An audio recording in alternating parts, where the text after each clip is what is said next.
les Samba Kids. Et donc, nous sommes à la 3e édition, du 25 au 27. Donc, quand vous êtes entré dans la salle, j'étais en train de présenter culture et créativité aux élèves présents. Notre atelier, au niveau de la culture, on s'est rendu compte en fait les années précédentes qu'on organisait les samba professionnels. Donc dans tout ce qui était formation des adultes, on s'est rendu compte qu'il y avait un problème de culture. C'est-à-dire que les gens ne savent pas souvent qui ils sont. Et quand on arrive à arriver le génie qui est en tout un chacun, à un certain âge, il fallait repartir à la base. Donc ce qu'on appelle la quête identitaire et quête de soi. Donc on a décidé de commencer dès le départ, donc de former les petits. Donc ici, en fait, la culture et créativité, ça agit justement de parler aux enfants, de leur parler de leur culture. Est-ce qu'ils savent d'où ils viennent? Est-ce qu'ils savent c'est quoi leur identité? Parce que la culture, c'est pas quelque chose de naturel. On ne naît pas avec notre culture, on l'acquiert à travers l'environnement dans lequel on est, l'éducation, des parents, à l'école. Donc ici, il s'agit notamment de la culture gabonaise, la culture africaine. Donc on essaie d'aller à la base, permettre que les enfants acquièrent leur culture, embrassent leur culture. Donc c'est à travers cet atelier que nous avons décidé d'organiser tout cela. Aujourd'hui, lors de l'intervention, je me suis rendu compte, il y en a par exemple au niveau du nom, je suis allée à leur demander est-ce qu'ils savent c'est quoi la signification du nom africain. Donc là, il y en a qui savent, il y en a qui ne savent pas. Et aussi, justement, des petits mots comme ça dans la langue maternelle. Comment dire merci, comment dire au revoir. Et donc, on s'est attelé à ce petit jeu. Aussi, est-ce qu'ils savent non seulement la signification du nom, mais l'origine, la provenance du nom? Est-ce que c'est le nom du père? Est-ce que c'est le nom du grand-père? Donc la généalogie en fait. Donc on travaille sur tout ça. J'ai quand même 2-3 élèves là, enfants, qui sont capables de vous dire la signification de leur nom et dire 2-3 mots en langue maternelle.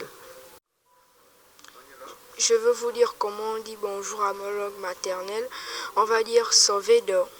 Je peux vous dire, je veux vous gifler tout de suite. Mac Banto Minaficia. Je veux dire comment dire bonjour en mienais, ma langue maternelle. Mbolo, comment ça va, Inchango, et bien. Mon nom c'est Nzong Esama qui veut dire ensemble vers le chemin.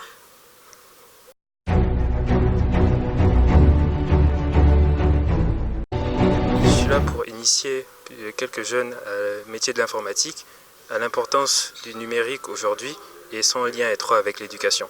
C'est une formation de 3 jours durant lequel on a une dizaine, voire une quinzaine de jeunes qui viennent pour s'initier et en apprendre un peu plus sur comment ils peuvent s'éduquer grâce au numérique. Alors oui, 3 jours c'est suffisant. Après le reste c'est se perfectionner tous les jours en essayant d'apprendre de nouvelles choses. Mais 3 jours c'est suffisant pour s'initier aux bases. Numérique et éducation, pour nous c'est une manière de montrer aux enfants, donc à nos petits samba, comment faire pour se documenter, comment faire pour apprendre à travers Internet. Internet, c'est bien pour se divertir, mais c'est aussi bien pour apprendre.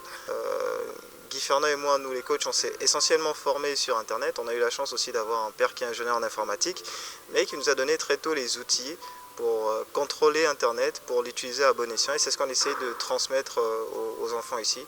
Donc déjà, on essaie de savoir ceux qui veulent faire et comment ils peuvent apprendre un peu plus sur Internet. Bien sûr, l'école, c'est important, mais aujourd'hui, on dirait que l'éducation, c'est à la maison, c'est à l'école et c'est maintenant aussi sur Internet. Et donc, il faut savoir utiliser Internet dans le bon sens.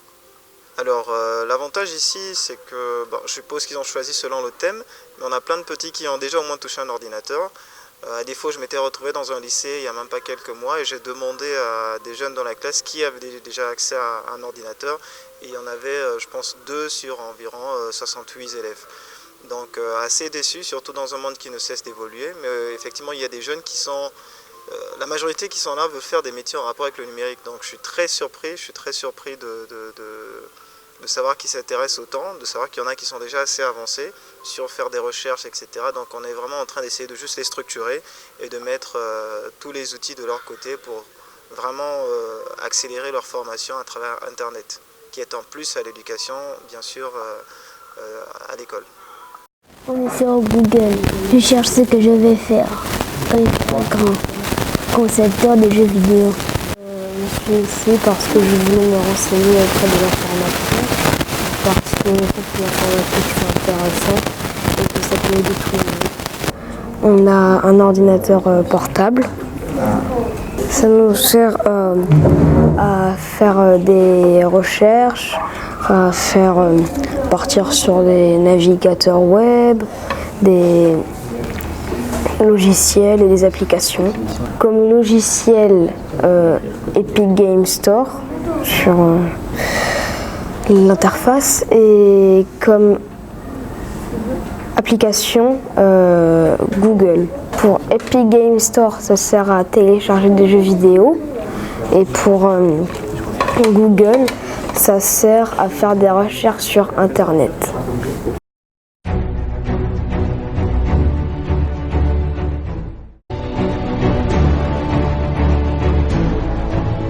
Je suis là pour animer l'atelier sport comme outil d'éveil. Donc c'est un atelier, on va parler que du sport. Aujourd'hui, par exemple, nous avons eu à travailler sur la théorie. En théorie, on a vu c'est quoi le sport, quel est le rôle du sport, les différents types de sport, les familles de sport que l'on retrouve. Et ensuite, la pratique qui consistait juste à jouer, simplement. C'est vrai que je suis coach de basketball, mais j'initie dans le sport en général. Le sport, c'est courir, sauter, lancer. Le but, c'est beaucoup plus de découvrir certains sports. D'accord? Là, on a beaucoup fait de l'athlétisme, on a beaucoup couru. Et là, tout à l'heure, on va donner les règles de certains sports individuels dans l'athlétisme, comme les courses, les sauts et les lancers, par exemple. Vu le temps et puis les moyens mis en place, on n'a pas le choix. On va essayer de capitaliser pendant 3 jours et puis donner le maximum à ces enfants-là.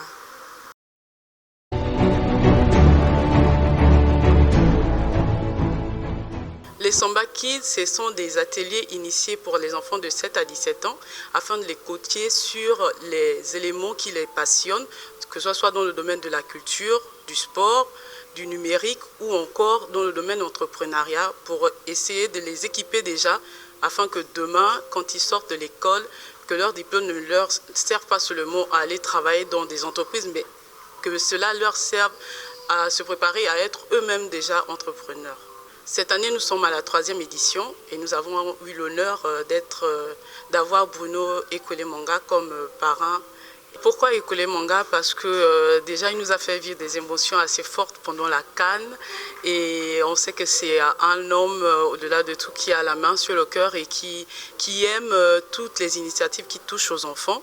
Et donc, lorsqu'on lui a proposé d'être parrain pour cette 3e édition, il a été partant et ça a été pour nous un privilège de l'avoir sur cette 3e édition. Et les enfants sont tous heureux. Les parents d'ailleurs, lorsqu'ils sont venus faire inscrire les enfants, ils sont tous heureux de l'avoir comme parrain. Et cette année, il a sponsorisé 20 places pour les enfants des orphelinats. Donc on a eu l'orphelinat de Sainte-Marie, l'orphelinat La Maison de l'Espérance et l'orphelinat SOS Moana pour les 20 places que Bruno Ekwelemanga a sponsorisées. Au programme cette année, on a 5 ateliers et l'innovation ou encore l'atelier qui est rentré en ligne de compte cette année, c'est l'initiative à l'entrepreneuriat. Parce que, comme je le disais, il faut que nous donnions déjà à nos enfants les outils pour après, demain, quand ils sortent de l'école, ils soient capables eux-mêmes de pouvoir créer leur entreprise, leur montrer comment on part de l'idée à la matérialisation. Donc c'est cet atelier-là qui est nouvelle cette année. Ensuite, on a l'atelier sur le sport comme outil d'éveil pour tous les enfants là qui sont passionnés des thématiques sportives. Ensuite, on a l'atelier sur la culture et la créativité. On a l'atelier aussi sur le numérique et l'éducation pour sensibiliser les enfants afin qu'ils puissent utiliser de façon raisonnable les réseaux sociaux et leur montrer aussi comment eux-mêmes, ils peuvent monter leurs propres applications, leurs propres bandes dessinées, qu'ils sachent en fait comment ça se passe, toutes ces applications numériques-là. Je pense que en 3 jours, l'essentiel peut être donné à ces enfants pour pouvoir les aider à avancer de façon constructive dans ce qui leur passionne, que ce soit dans le domaine de la culture, dans le domaine du numérique, du sport, ou encore avec le code Silver ou Samba, dans le domaine de la confiance en soi, pour leur apprendre à s'affirmer, ne pas se laisser influencer négativement. Je pense que 3 jours, c'est assez suffisant, et nous sommes à la 3e édition. Les 2 autres précédentes nous ont montré à suffisance avec les retombées que c'est possible de communiquer l'essentiel à ces enfants en 3 jours.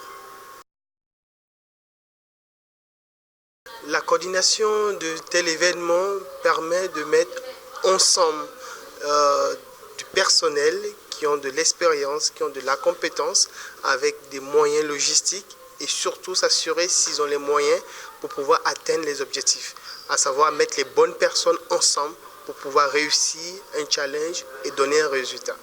Au niveau des samba professionnels, nous avons 50 à 75% des professionnels qui viennent de l'international.